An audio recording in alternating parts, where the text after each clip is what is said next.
গত পরশুদিন স্যার শিলারে নিয়ে আমি পার্কে গেছিলাম ঘুরতে। এই পার্কে গিয়ে স্যার শিলার দুই বন্ধুর লগে দেখা।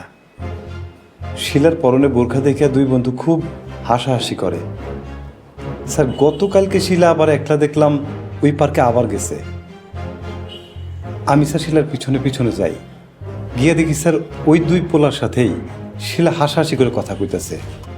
কিছুক্ষণ পর দেখি স্যার শিলা ওই দুইটা ছেলেরে কিছু টাকাও দিছে।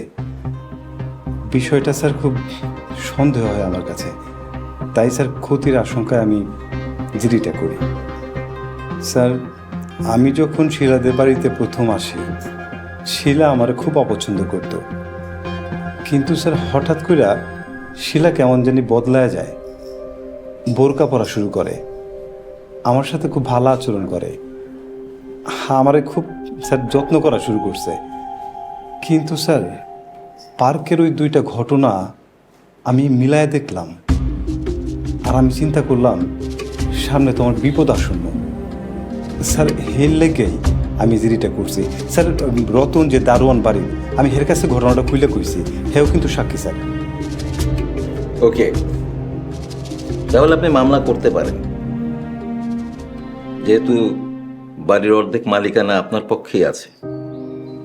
তো কি বলেন, মামলা রুজু করব? স্যার ওদেরকে আপনি ছাইড়া দেন। মানে? স্যার ওনাদের বয়স কম, জীবন মাত্র শুরু হয়েছে, স্যার ওনাদের একটা সুযোগ দিতে চাই।